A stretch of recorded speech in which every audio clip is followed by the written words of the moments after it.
കോൺഗ്രസിന് പരിഹരിക്കാൻ പറ്റാത്തൊരു പ്രശ്നമായി കെ സുധാകരന്റെ പ്രശ്നം മാറുമോ?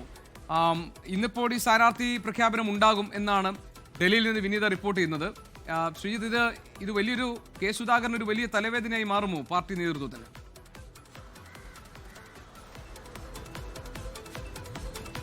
ഗോപികൃഷ്ണൻ, കെ സുധാകരൻ ഉയർത്തുന്ന വെല്ലുവിളി ചെറുതല്ല. കണ്ണൂരിൽ അദ്ദേഹത്തിന് ഉള്ള സ്വാധീനം, ഒപ്പം തന്നെ സംസ്ഥാനത്തെമ്പാടും കെ സുധാകരനെ അനുകൂലിക്കുന്നവരുടെ ഒരു നിര കോൺഗ്രസിലുണ്ട്. അപ്പോൾ ഇവരെല്ലാം ചേർന്ന് ഉയർത്തുന്ന ഒരു പ്രതിരോധത്തെ മുറിച്ചു കടക്കുക എളുപ്പമല്ല. എന്നാൽ സ്നേഹത്തിന്റെ ഭാഷയിൽ, സൗമ്യതയുടെ ഭാഷയിൽ കെ സുധാകരനോട് സംസാരിച്ചാൽ അദ്ദേഹം അയ്യുമെന്ന് പ്രതീക്ഷ വെക്കുന്നവരുണ്ട്. പ്രത്യേകിച്ചും ലോക്സഭയിലെ പ്രതിപക്ഷ നേതാവ് രാഹുൽ ഗാന്ധിയോടൊക്കെ കെ സുധാകരന് വൈകാരികമായ അടുപ്പവും ബന്ധവുമുണ്ട്.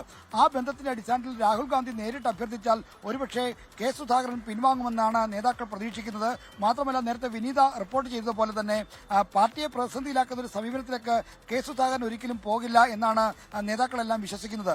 എന്നാൽ കെ സുധാകരനെ അനുനയിപ്പിക്കാൻ കണ്ണൂർ നിയമസഭാ മണ്ഡലത്തിൽ അദ്ദേഹം നിർദ്ദേശിക്കുന്ന ആളുകളുടെ നേതാക്കളെ മത്സരിപ്പിക്കാമെന്ന ഒരു ഉപാധി കോൺഗ്രസ് നേതൃത്വം വെക്കാൻ സാധ്യതയുണ്ട്. അങ്ങനെ കെ സുധാകരനെ അനുനയിപ്പിക്കാമെന്നാണ് കോൺഗ്രസ് നേതൃത്വം പ്രതീക്ഷിക്കുന്നത്. എന്നാൽ അടൂർ പ്രകാശ് അത്രത്തോളം പ്രതിസന്ധിയിലേക്ക് കാര്യങ്ങളെ കൊണ്ടുപോകില്ല. അദ്ദേഹത്തിന് കാര്യങ്ങൾ മനസ്സിലാകുന്ന ഒരു നേതാവാണ്.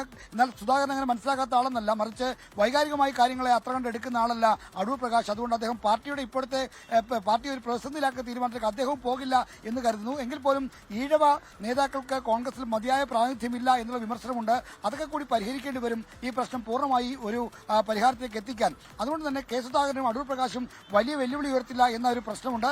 എങ്കിലും സുധാകരനെ അനുകൂലിക്കുന്നവർ ഇപ്പോഴും തീവ്ര വികാരത്തിലാണ്. സുധാകരൻ മത്സരിക്കണം കണ്ണൂരിൽ എന്നാണ് അവർ ആവശ്യപ്പെടുന്നത്. സുധാകരൻ മത്സരിച്ചാൽ കണ്ണൂർ സീറ്റ് പിടിച്ചെടുക്കാൻ കഴിയുമെന്നാണ് നേതാക്കൾ ഒന്നടങ്കം പറയുന്നത്. ശ്രീജിത്ത്, കെ സുധാകരനെ അനുനയിപ്പിക്കാൻ ഹൈക്കമാൻഡിന്റെ കൈവശമുള്ളത് അദ്ദേഹം നിർദ്ദേശിക്കുന്ന ആൾക്ക് സീറ്റ് കൊടുക്കാം എന്ന ഒരു പോംവഴിയാണെങ്കിൽ, അങ്ങനെ ഒരു ഫോർമുലയാണെങ്കിൽ ആ പട്ടികയിൽ ആരൊക്കെയാണ് ഉണ്ടാവാൻ സാധ്യത? കണ്ണൂരിൽ സുധാകരനോട് അടുപ്പം പുലർത്തുന്ന നേതാക്കന്മാരുടെ ഒരു പട്ടിക തന്നെ അവിടെയുണ്ട്. ഇനി കെ സുധാകരന് മറ്റാരെങ്കിലും നിർദ്ദേശിക്കാനുണ്ടെങ്കിൽ അവരെ പ്രത്യേകമായി പരിഗണിക്കാനും കോൺഗ്രസ് നേതൃത്വം തയ്യാറായേക്കും. കാരണം കെ സുധാകരൻ ഉയർത്തുന്ന വെല്ലുവിളി അത്ര കണ്ട് വലുതാണ്. അതുകൊണ്ട് എങ്ങനെയെങ്കിലും ഒരു രമ്യമായ പരിഹാരമുണ്ടാക്കി ആദ്യഘട്ട പട്ടികയെങ്കിലും പ്രഖ്യാപിച്ച് പ്രചരണ രംഗത്തേക്ക് ഇറങ്ങണം എന്നുള്ള ഒരു സമ്മർദ്ദം പാർട്ടിക്ക് മേലുണ്ട്. അപ്പോൾ അത്തരമൊരു സാഹചര്യത്തിൽ ചില വിട്ടുവീഴ്ചകൾക്ക് കോൺഗ്രസ് നേതൃത്വം തയ്യാറാകും.